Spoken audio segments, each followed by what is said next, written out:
현대인들은 살아가면서 불안해하는 것이 있다면 무엇일까요? 여러 가지가 있겠지만 그 중에 하나가 있다면 바로 미래에 대한 불안일 것입니다. 가까운 미래부터 시작하여서 먼 미래에 이르기까지 어떤 일이 나에게 닥칠지, 불어닥칠지, 또 다가올지 가늠을 하기 어렵기 때문이 아닐까 싶습니다. 그래서 사람들은 그 불안한 미래 때문에 두려움을 안고 떠는 것 같습니다.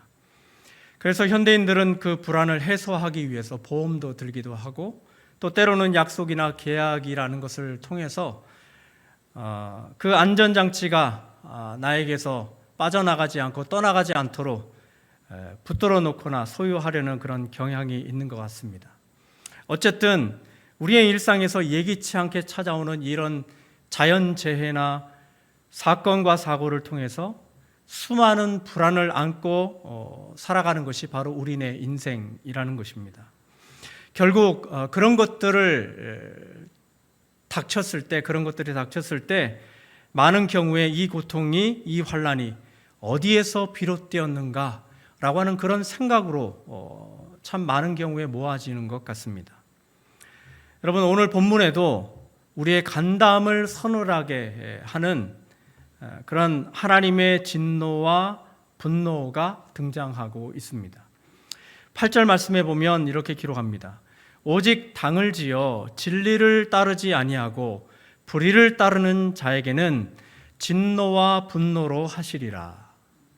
하나님의 진노와 분노가 이런 자에게 해당된다 하고 말씀합니다. 여러분, 오늘 이 하나님의 분노의 화살이 누구를 겨냥하고 있습니까? 1차적으로는 당을 지어서 진리를 따르지 아니하고 불의를 쫓아가는 자라고 언급하고 있습니다. 여러분, 당을 지어서 진리를 따르지 아니하고 불의를 쫓아가는 자가 누구일까요?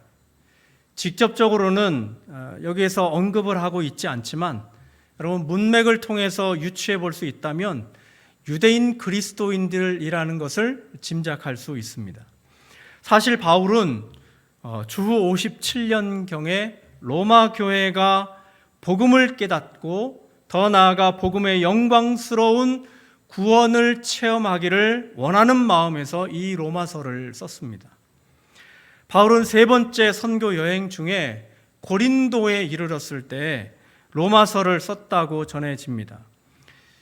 그때까지 바울은 로마 교인들을 한 번도 본 적이 없는 대상들이었습니다.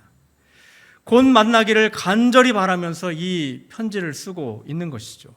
당시 로마 교회에는 유대인 출신 그리스도인들과 또 헬라인 이방인 그리스도인들 출신이 갈등하고 있었던 것 같습니다.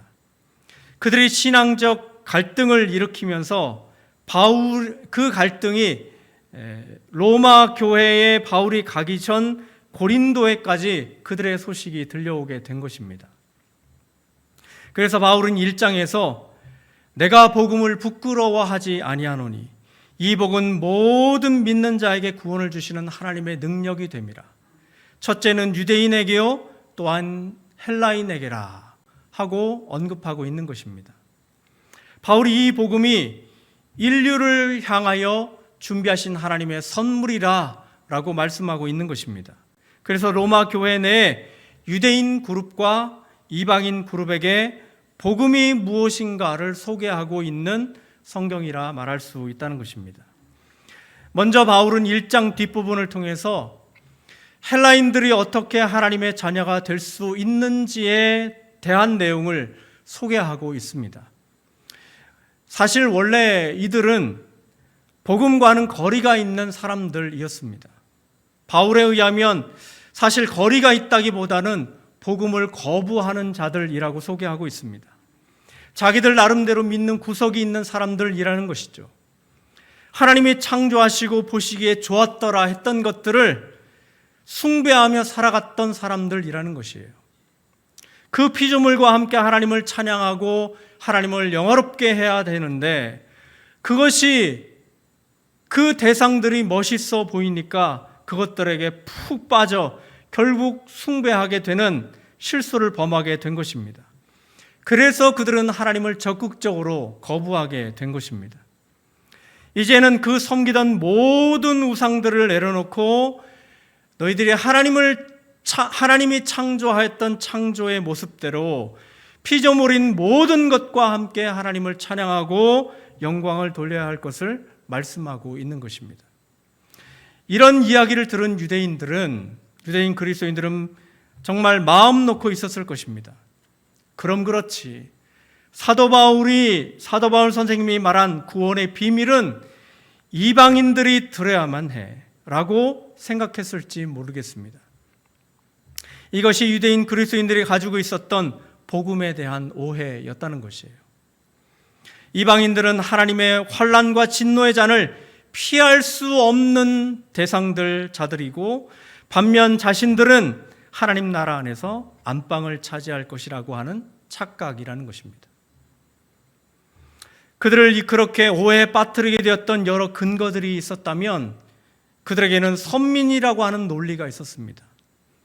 그리고 자신들은 할례의 흔적이 있었고, 뿐만 아니라 그들은 율법을 준수하는 자들이라고 하는 그런 생각을 가지고 있었습니다.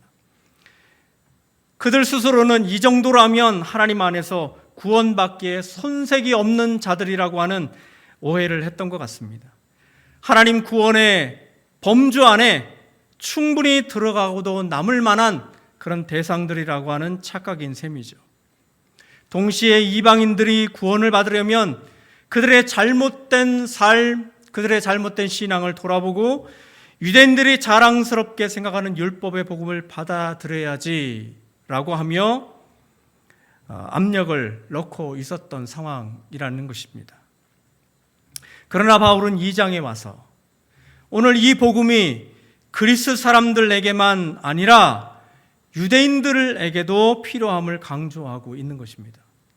그런데 그 첫 번째 내용이 바로 하나님의 진노라는 것입니다.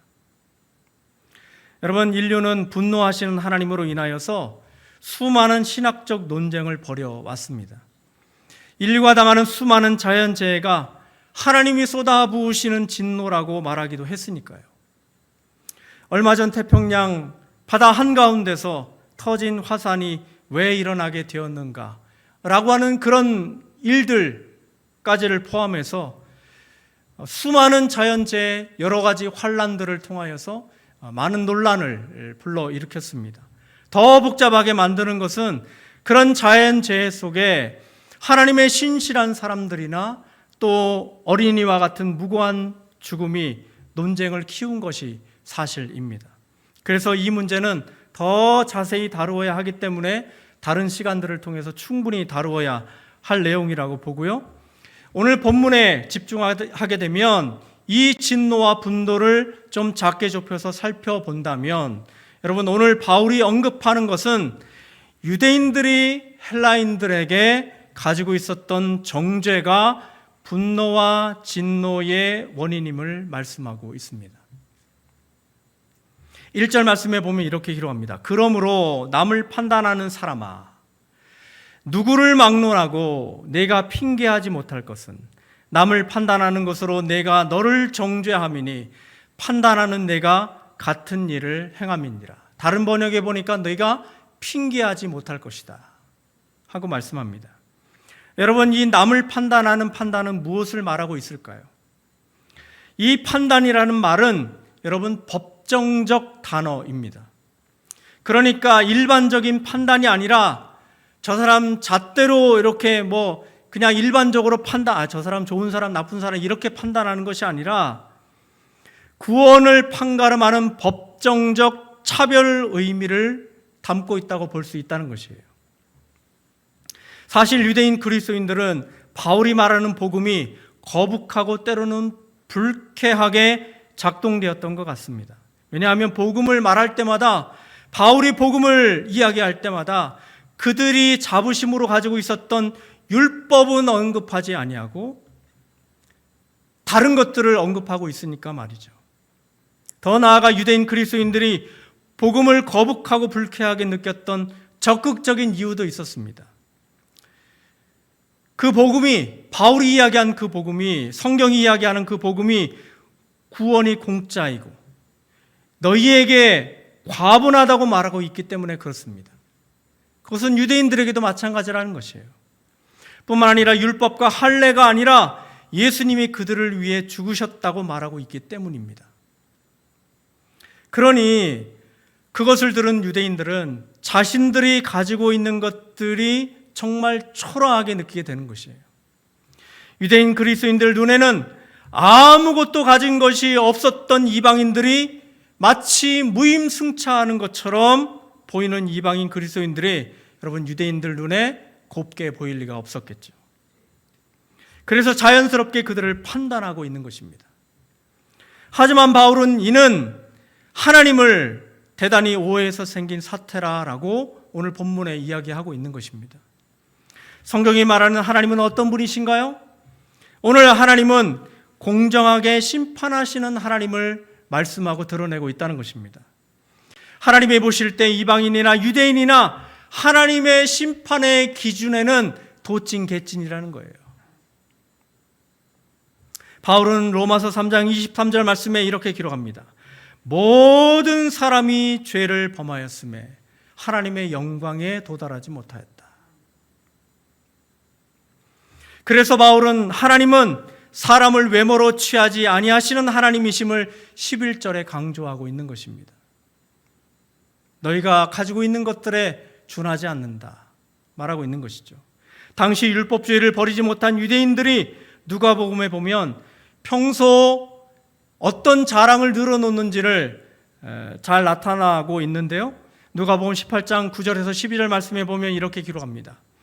또 자기를 의롭다고 믿고 다른 사람을 멸시하는 자들에게 이 비유로 말씀하시되 두 사람이 기도하러 성전에 올라가니 하나는 바리새인이요 하나는 세리라.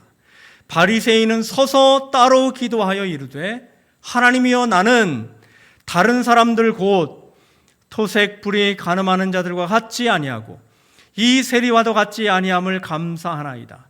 나는 일에 2번씩 금식하고 또 소득의 11조를 드리나이다. 예수님이 그들의 자랑을 고발하고 있는 것이죠.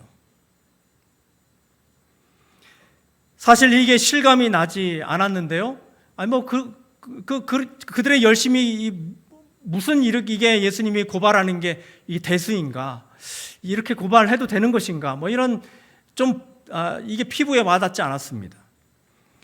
그런데 한 방송 매체에서 유대인들의 실생활을 보여주는 장면을 한번 본 적이 있는데요. 유대 사회에서 약 10% 정도가 이 극단주의적 유대주의자들이라고 통계에 나오게 되는데요. 그런데 화면이 바뀌면서 이스라엘 한 도로를 이렇게 비춰주는데요. 무장한 경찰들이 잔뜩 긴장한 이 눈치로 이렇게 어떤 무리들과 이렇게 대치하고 있는 모습을 보였습니다. 자세히 보니까 한 단체의 시위 때문에 경찰들이 출동한 것이었는데요. 극단 유대주의자들이 안식일에 운행하는 자동차 앞을 온몸으로 가로막고 기도하는 장면이 연출되었습니다. 여러분, 연출이 아니라 이스라엘의 현실을 비춰주고 있는 것입니다. 그런데 그 광경이 제가 보기에는 이렇습니다. 정말 시가전을 방불케 하는 긴장감 속에 쫓고 쫓기는 그런 현장을 목격하게 되었습니다. 그러니 그 두 그룹 사이의 갈등이 당연할 수밖에 없다는 것이죠. 여러분, 이런 그들이 교회에 들어와 자신들이 지니고 있었던 할례와 율법을 앞세워서 이방인 그리스도인들을 주눅들게 만들고 이방인 그리스도인들이 가지고 있었던 복음의 순수성을 흔들어 놓게 된 것입니다. 그래서 바울은 교회 내 이런 잘못된 복음의 순수성을 바로잡고 두 그룹 사이에 깔려 있었던 부당한 위화감을 해소하기 원했습니다. 성도들 사이를 갈라놓는 담을 허물고자 오늘 로마서를 쓰고 있는 것입니다. 그래서 바울은 비종교적인 사람들 못지않게 이런 종교적인 사람들도 복음이 필요함을 보여주고 있습니다. 비종교적인 사람들만큼이나 종교적인 사람들도 복음에서 멀어져 있을 수 있음을 말하고 있다는 것이에요. 여러분, 복음의 핵심은 오직 예수 그리스도이십니다. 하지만 유대인들처럼 예수님 외에 누군가나 그 무엇인가를 의지한다면 여러분, 복음을 거부하는 것과 같다고 볼 수 있다는 것이에요. 그러면서 바울은 오늘 로마 교인들에게 하나님이 주신 참된 구원이 무엇인지를 선포하고 있습니다. 1장 17절 말씀에 복음에는 하나님의 의가 나타나서 믿음으로 믿음에 이르게 하나니 기록된 바 오직 의인은 믿음으로 말미암아 살리라 말씀하고 있는 것입니다. 여러분, 하나님이 우리를 구원해 주신 것은 우리를 사랑하사 우리를 불쌍히 여겨 주셨기 때문입니다. 하나님께서 죄와 허물로 죽어 있고 잘려나간 가지처럼 죽었던 우리를 불쌍히 여기신 것이에요. 하나님이 선택하신 구원의 방식은 죄 없으신 예수 그리스도를 이 땅에 보내주신 것입니다. 예수님이 우리의 모든 죄와 허물 때문에 십자가의 고통을 지셨습니다. 이것이 하나님의 은혜입니다. 여러분, 잠시 저의 이야기를 들려드리고자 합니다. 여러분, 저는 사실 어릴 적 신앙 깊은 부모님 밑에서 자랐습니다. 아버님은 장로님이셨고 어머님은 기도 많이 하는 권사님이셨습니다. 막내로 태어나 수줍음 많은 소년으로 자랐습니다. 가만히 어린 시절을 되짚어보면 여러분, 저는 다른 사람들 앞에 서는 것이 두려웠고 정말 낯가림이 심한 어린아이로 자랐습니다. 학교나 교회에서 발표할 기회라도 있으면 가능하면 드러나지 않는 것이 제 신상에, 제 감정에 참 좋았고, 처음 만나는 사람과 말을 섞는 것은 저에게 있어서는 대단한 용기가 필요했습니다.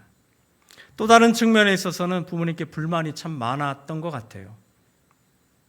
우리 집은 가난한 삶에 왜 나의 재능을 키워주지 않는가? 왜 우리 집은 기회를 열어줄 여력이 없는가? 라는 것이었습니다.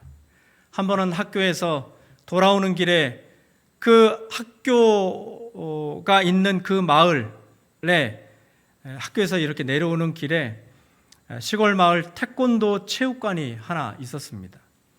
친구들이 우렁차게 기합 소리를 내면서 이제 태권도 하고 이렇게 구호를, 기합을 외쳐댔는데요. 그 어린 마음에 제가 얼마나 하고 싶었는지요. 그 문 앞에서, 체육관 문 앞에서 한참을 우두커니 서 있었던 적이 여러 번 있었습니다. 그래서 그 불만은 고스란히 부모님께 대한 원망과 또한 살만한 그런 부자 친구들과의 비교의식으로 자리 잡았습니다. 그렇게 자리 잡은 제게 자연스럽게 찾아온 것은 바로 외로움이었던 것 같아요. 그래서 혼자 생각하기를 난 뭐든 하면 안 돼. 난 실패자야. 나는 의지할 사람이 없어. 라는 생각이 저를 늘 괴롭혔던 것 같아요. 교회는 다녔지만 인격적인 주님과의 만남이 없는 시간이 그렇게 흘러가고 있었습니다. 그런데 이런 미래가 막막했던 제게 우리 주님이 찾아오는 사건이 벌어졌는데요.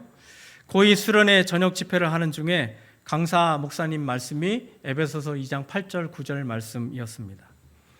너희가 그 은혜를 인하여 믿음으로 말미암아 구원을 얻었나니 이것이 너희에게서 난 것이 아니요 하나님의 선물이라. 이것이 너희에게서 난 것이 아니요 하나님의 선물이라. 누구든지 자랑치 못하게 하려 함이니라. 하는 하나님의 말씀을 듣고 제 마음 가운데 깊이 새겨지는 계기가 되었습니다. 내가 전에는 죽었던 죄인이었고 얼마나 큰 죄인으로 살았던가. 하나님을 아는 줄 알았는데 지식적으로 아는데 그쳤고 정말 하나님에게 고개를 돌리고 살았던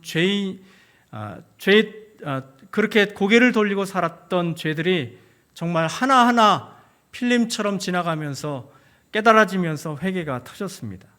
정말 그때는 정말 저의 죄만 낱낱이 이렇게 보이게 되더라고요. 그때는 정말 제가 얼마나 죄인인 것이 부끄러웠는지 하나님 앞에 기도하면서 자세를 최대한 낮추면 좋겠다 싶었는데요. 그렇게 바닥에 바짝 엎드린 것도 모자라 기도하는 바닥이 정말 푹 하고 꺼졌으면 좋겠다라는 생각이 들면서 정말 눈물 콧물 흘리면서 뒤범벅이 되어 오열하는 시간을 보냈습니다. 어떻게 나 같은 걸 구원하시나? 내가 구원받아 하나님의 자녀가 될 수 있는 정말 자격이나 되는가? 그렇게 눈물로 죄를 고백하고 나니 여러분, 내 안에서 놀라운 변화가 일어나기 시작했습니다. 예수님이 커지기 시작하는 거예요. 내 안에 임하신 성령님이 일하고 계시는 것을, 꿈틀꿈틀대고 계시는 것을 느낄 수 있었습니다. 위대하신 하나님의 사랑이 깨달아지기 시작하는 거예요. 그 먼 거리를 지나 그 하나님의 사랑이 제 마음 가운데, 제 심령 가운데 닿기 시작하는 것입니다. 그리고 나니 하나님께서 내 안에 주인이 되어주시고 역사하기 시작하여 주셨을 뿐 아니라 변화의 삶을 고백하게 하셨다는 것이에요. 저의 내면의 영원한 친구가 되어주시고 이제 나의 삶을 주도하는 것은 내가 아니라 바로 예수 그리스도요, 나의 삶의 주인이시구나 라고 고백하게 되었습니다. 부르면 대답하시고 또 다른 차원의 삶을 살게 하시며 때로는 외로울 때 친구가 되어주시고 용기가 필요할 때는 나보다 먼저 앞서 행하시는 주님의 은혜를 누리게 하셨습니다. 분명한 것은 이제 제 인생이 미래가 선명해지고 여러분, 끝이 보장되었다는 것이에요. 두려움이 사라졌다는 것이에요. 지금 죽어도 여한이 없고 지금 죽으면 바로 하나님께서 데려가실 천국이 기다리고 있다는 것입니다. 감사가 넘치고 다른 사람과 비교하지 않게 되고 주님 때문에 인생과 삶이 달라지게 되는 것이죠. 부끄러움 많고 소극적이었던 제가 친구들을 전도하고 교회 봉사도 열심히 하면서 학생회장도 맡게 되었고 교회 이력을 우리 주님께서 화려하게 바꿔주셨습니다. 이때 목회의 길도 결단하게 되었죠. 말도 떠듬떠듬 하던 자신감 없는 자가 이제는 목회자가 되어 설교도 하고 또 때로는 강의도 하면서 하나님의 교회를 맡아서 주님의 사역을 감당할 수 있게 되었습니다. 여러분, 제가 왜 이런 부끄러운 저의 과거의 구원 간증을 소개하냐면 성도님들과 가끔 만나 교제를 나누면서 이런 부탁을 드릴 때가 있습니다. 혹시 구원 간증을 들려주실 수 있으세요? 라고 부탁을 가끔 드릴 때가 있습니다. 그러면요, 의외로 자신이 어떻게 구원을 받게 되었는가를 잘 말씀 못하시는 분들이 의외로 많습니다. 제가 생각할 때 그분이 부끄러워서도 아니고 구원을 받지 못해서도 아닌 것 같습니다. 단지 한 번도 내가 어떻게 구원을 얻게 되었는가를 정리해 보지 않아서 그런 것 같더라고요. 그렇다고 말로 당장 표현 못한다고 구원받지 못한 것은 아닙니다. 어느 이단처럼 구원받은 일시가 꼭 알아야 하는 것도 아닌 것 같아요. 단지 우리가 예수님 때문에 하나님의 자녀가 되어 새롭게 태어났다는 것을 인정하는 것이 필요하겠죠. 요한복음 1장 12, 13절 말씀에 보면 영접하는 자 곧 그 이름을 믿는 자들에게는 하나님의 자녀가 되는 권세를 주셨으니 이는 혈통으로나 육정으로나 사람의 뜻으로 나지 아니하고 오직 하나님께로부터 난 자들이니라 말씀하는 것이죠. 그러니까 구원의 근거가 사람에게 있지 않다는 것이에요. 사람에게 있지 아니할 뿐 아니라 오직 구원의 근거는 예수님에게 있습니다. 변함이 없으신 예수님이 우리를 구원하셨기 때문에 한 번 구원받은 자는 하나님의 손에서 끊어지거나 버림받지 않는다는 것이에요. 여러분, 이 은혜가 사람 쪽에서 시작한 것이 아니라는 것이에요. 하나님 위에서 그 은혜가 내려왔다는 것입니다. 요한복음 6장 44절 말씀에 보면 나를 보내신 아버지께서 이끌지 아니하시면 아무도 내게 올 수 없으니 오는 그를 내가 마지막 날에 다시 살리리라 말씀하고 있는 것이죠. 여러분, 현대인들은 왜 불안해할까요? 가까운 미래부터 시작하여 먼 미래까지 어떤 미래가 펼쳐질지, 어떤 일이 벌어질지 아무도 모르기 때문에 불안을 안고 살아갑니다.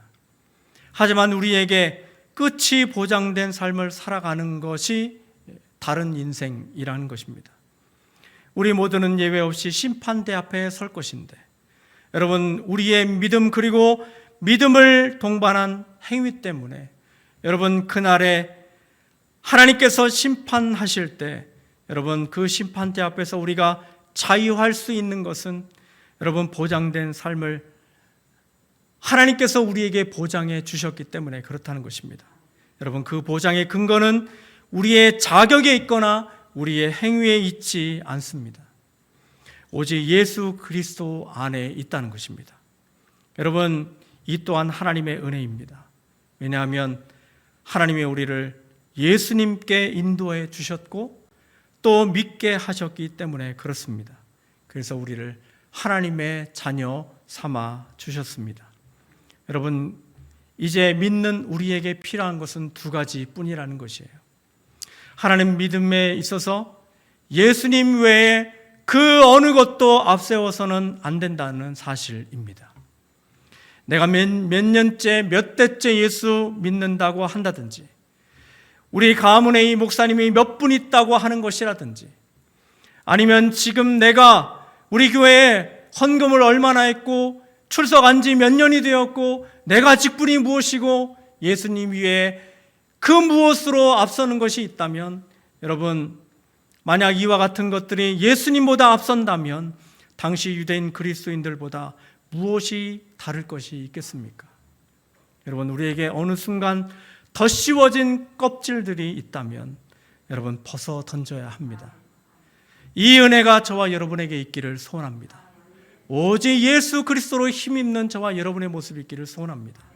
뿐만 아니라 공평하신 하나님께서 마지막 심판하실 때는 여러분, 이기심으로 사로잡혀 진리를 거스리고 불의를 따르는 자에게는 진노와 분노뿐이지만, 여러분, 선한 일을 하는 모든 사람에게는 영광과 존귀와 평강을 내려주실 것이라고 하는 확신이 우리에게 필요하다는 것입니다. 이 믿음이 우리에게 필요하다는 것이에요. 말씀을 맺으려고 합니다. 여러분, 오늘 예수 안에서 선한 일을 위하여 하나님의 자녀다운 삶을 사시는 저와 여러분의 모습이 있기를 소원합니다. 그렇다면 우리를 둘러싼 모든 오해의 껍질을, 하나님에 대한 신앙에 대한 오해의 껍질을 내어 던지고 오직 예수 그리스도로 옷 입고 주님께로 온전히 나아가 하나님 앞에 귀한 삶을 살아드리는, 믿음의 삶을 살아드리는 저와 여러분의 모습이 있기를 주님의 이름으로 축원합니다.